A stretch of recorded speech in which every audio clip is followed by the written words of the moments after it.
conforme Atos capítulo 3, versículos 11 ao 26, a palavra do Senhor que diz, glória a Deus, apegando-se ele a Pedro e João, todo o povo correu atônito para junto deles no alpendre chamado de Salomão.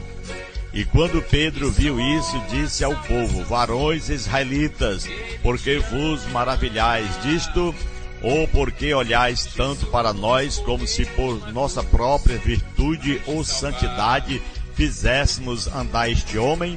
O Deus de Abraão e de Isaque e de Jacó, o Deus de nossos pais, glorificou a seu Filho Jesus, a quem vós entregastes e perante a face de Pilatos negaste, tendo ele determinado que fosse solto. Mas vós negaste o santo e o justo e pediste que se vos desse um homem homicida e mataste o príncipe da vida, ao qual Deus ressuscitou dos mortos, do que nós somos testemunhas. E pela fé de seu nome fez o seu nome fortalecer a este que vedes e conheceis, e a fé que é por ele deu a este, na presença de todos vós, esta perfeita saúde. E agora, irmãos, eu sei que o fizeste por ignorância, como também os vossos príncipes, mas Deus assim cumpriu o que já dantes pela boca de todos os seus profetas havia anunciado, que o Cristo havia de padecer. Arrependei-vos, pois, e convertei-vos, para que sejam apagados os vossos pecados, e venham assim os tempos do refrigério pela presença do Senhor. E envie ele a Jesus Cristo, que diante de vós foi pregado, o qual convém que o céu contenha até os tempos da restauração de tudo, dos quais Deus falou pela boca de todos os seus santos profetas desde o princípio. Porque Moisés disse, o Senhor vosso Deus levantará dentre vossos irmãos um profeta semelhante a mim, e ele ouvireis em tudo quanto vos disser. E acontecerá que toda alma que não escutar esse profeta será exterminado dentre o povo. E todos os profetas desde Samuel, todos quantos depois falaram também anunciaram estes dias. Vós sois os filhos dos profetas e do concerto que Deus fez com nossos pais, dizendo a Abraão, na tua descendência serão benditas todas as famílias da terra.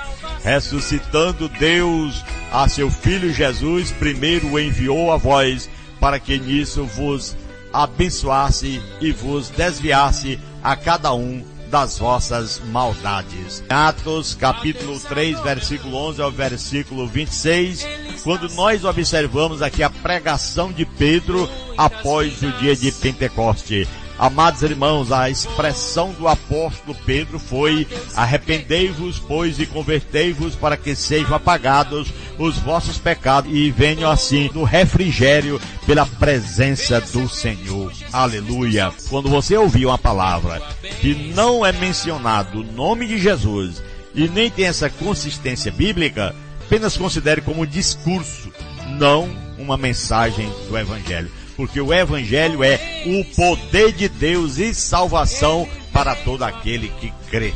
Esta é a segunda pregação de Pedro, a qual teve como ponto de partida a cura do coxo.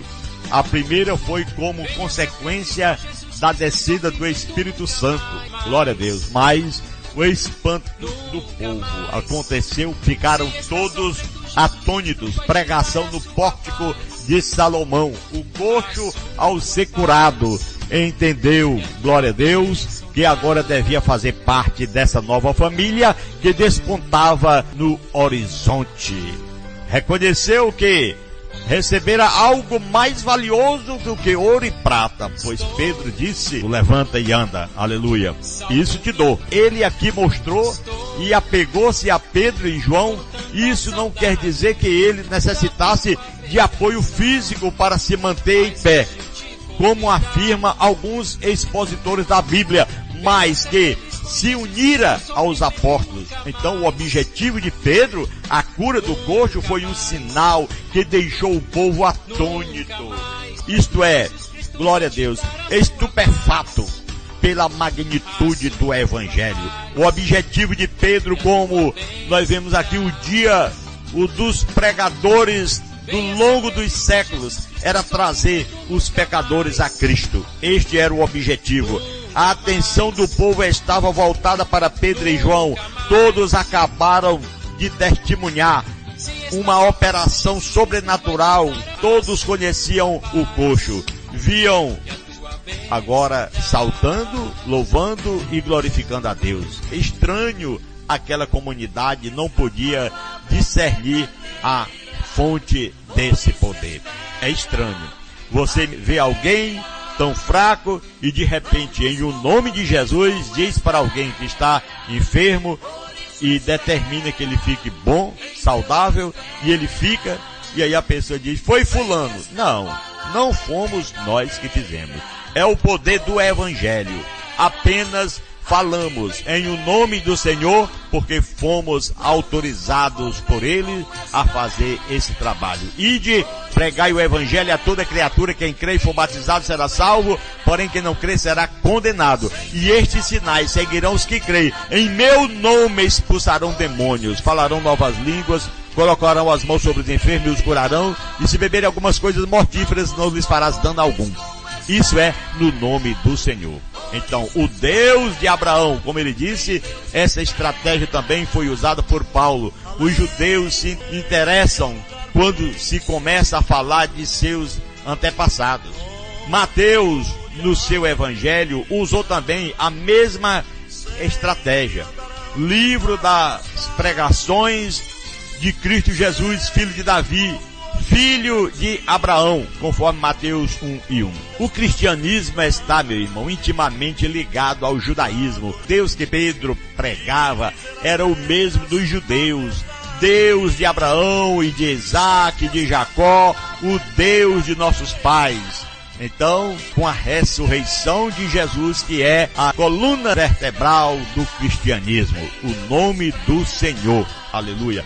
Conforme 1 Coríntios capítulo 5, versículos 17 e 19, que diz que nós temos que estar sempre observando a palavra e nos tornando uma nova pessoa, andando nos caminhos santos do Senhor e mostrando assim o seu poder e a sua glória, além de provar que Jesus é o Cristo. Aleluia. Nós observamos, ninguém podia negar o milagre ocorrido. O próprio Pedro, instrumento para tal obra, afirma que foi Jesus, não foi o apóstolo Pedro. O apóstolo que declarou também que este é o Filho de Deus, adorado pelo povo de Israel, o qual o glorificou, mostrando assim a natureza divina de Cristo. Ele chama Jesus de Nazaré, o santo, o justo. Esta declaração está em Isaías 53:11. Chama também de o príncipe da vida, expressão que só aparece aqui em Atos capítulo 5 e 31, ainda Hebreus 12:10 e outros, que significa autor da vida, e falar da ressurreição de Jesus Cristo. Assim Pedro estava desfazendo o escândalo da cruz com a mensagem da ressurreição, aleluia, porque haviam matado, crucificado Jesus. Então o Filho de Deus, o próprio Deus, aleluia, reconhecia ser Cristo, seu Filho amado, conforme Mateus 3,17, quando ele diz, este é meu Filho amado, a quem me comprazo, a ele ouvi-o. Aleluia. Então os judeus recusam admitir que Jesus é Filho de Deus. Os apóstolos, João afirma, qualquer que confessar que Jesus é o Filho de Deus, Deus está nele e ele em Deus. 1 João 4,15. Mas quando Deus não está no homem, ele diz que Deus não existe, que Jesus não é Deus. Então, a gravidade do pecado. Nesse sermão, Pedro mostrou o poder e a glória de Jesus. Ao mesmo tempo, era o povo de que o Espírito Santo operava naqueles dias. Aleluia! Pois enquanto ele pregava, seus ouvintes se conscientizavam de suas culpas. Então, o pecado deles era quadruplo. E assim, meus irmãos, aleluia, traíste, entregaste perante a face de Pilatos. Ele chegou a acusar aquele povo, negando o santo e o justo. Mataste o príncipe da vida. Então, o perdão, longe de isentar o povo de responsabilidade de morte de Jesus, pois a multidão conhecia o princípio dos pecados por ignorância e voluntariamente prescritos na lei de Moisés, conforme Mateus 15, 27 e 30.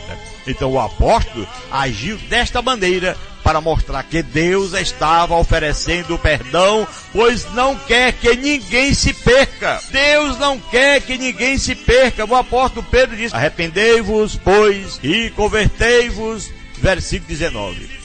O arrependimento é um dos passos que leva o pecador a receber o perdão de seus pecados, é o arrependimento. A palavra que nos mostra usada no Antigo Testamento, que significa voltar. Alguém descobre que está na direção errada, resolve voltar procurando tomar o caminho certo. Diz o apóstolo Pedro: e vos desviastes das vossas maldades. Cada um do Novo Testamento, o seu significado é mais profundo. A palavra nos mostra que é uma mudança, sim, radical do comportamento e da mente humana pelo poder do Espírito Santo. O homem, quando aceita Jesus, ele tem que ter mudança. Ele muda.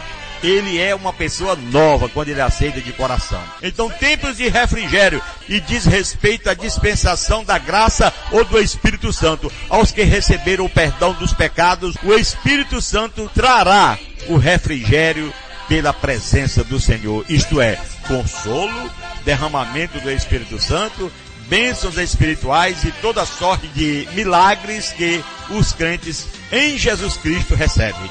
Isto tem acontecido na igreja ao longo de sua história. Muitas bênçãos de Deus, muitas curas, muitas coisas maravilhosas. A palavra que nos mostra interessante notar que a restauração de todas as coisas deverá começar pelos filhos dos homens. Aleluia, pregando o evangelho, levando a palavra, obedecendo a Cristo. O Antigo Testamento é o negativo da foto de Cristo. É o Antigo Testamento. É uma coisa que passou, mas era uma foto do que Deus estava mostrando através de Cristo, que ainda faltava revelar. Então a vida de Jesus, juntamente com suas obras previstas na lei de Moisés e nos profetas, desde o seu nascimento até a sua ascensão ao céu, estava tudo previsto nas Escrituras Sagradas, na velha lei. Pedro, nesse discurso e no seu dia de Pentecoste, apresenta o perfil de Cristo no Antigo Testamento, provando assim que os últimos acontecimentos eram o cumprimento das Escrituras. Os demais profetas também falaram de Cristo. Isaías, que é reconhecido como profeta messiânico, chamando a atenção para lembrar do pacto abraâmico, Deus tornou a lembrar o pacto abraâmico. Pedro tornou a lembrar também o pacto, a ressaltar o ressurgimento de Cristo, ou seja, a ressurreição do Senhor. Então o pacto que Deus fez com Abraão envolvia a nação de Israel, pois a bênção diz respeito aos seus descendentes. Aleluia. Esta promessa não era restrita à casa de Israel. Em ti serão benditas todas as famílias da terra. Gênesis capítulo 12, versículo 3. Desde o Antigo Testamento já havia promessa para que fosse bendita todas as famílias, todos os povos, todas as pessoas que aceitam a Cristo. Isto diz respeito ao Messias, ao nosso Cristo amado, o nosso Salvador. Então, meu irmão, trazendo a conclusão, a pregação sem mencionar o nome da ressurreição de Jesus está incompleta. Pedro começava suas pregações no nome de Jesus e concluía nesse mesmo nome. Isso também foi usado pelos demais apóstolos. Essas pregações de Pedro são o modelo das mensagens cristãs ao longo desse 21 século de cristianismo. Então temos que pregar, anunciar que Jesus Cristo salva, que Jesus Cristo cura, que Jesus Cristo batiza no Espírito Santo, porque esta é a pregação que menciona o nome e menciona a ressurreição de Jesus Cristo, que é uma pregação completa. Jesus cura, Jesus salva, Jesus batiza do Espírito Santo. Mas aquela pregação que você não ouve o nome de Jesus, que você não ouve o efeito do Espírito Santo, a essência da palavra, essa aí está incompleta. Então Pedro começava a sua pregação no nome de Jesus e ainda concluía no mesmo nome. É o que nós temos que fazer. Isso também foi usado pelos demais apóstolos. Essa pregação de Pedro são o modelo das mensagens cristãs para o longo desses 21 séculos que nós temos vivido. Temos a história, temos os acontecimentos, os registros, que Jesus Cristo cura, que Jesus Cristo salva, que Jesus Cristo opera maravilhosamente em o nosso meio. Desde o momento que nós clamamos, que nós pedimos por misericórdia. Aleluia. Oremos. Senhor, nosso Deus e nosso Pai que está no céu, graças te damos, Senhor, por mais uma oportunidade que o Senhor nos concede de estarmos aqui a pregar a tua palavra. Que o Senhor venha abençoar todos quantos, meu Deus, ouvem nesse momento a palavra e que sejam eles libertos, cheios da tua graça. Iniciamos no teu nome, estamos também terminando no nome do Senhor. Que pedimos e te agradecemos no nome de Jesus. Você que ora conosco, meu irmão, diga amém também. Glória a Deus.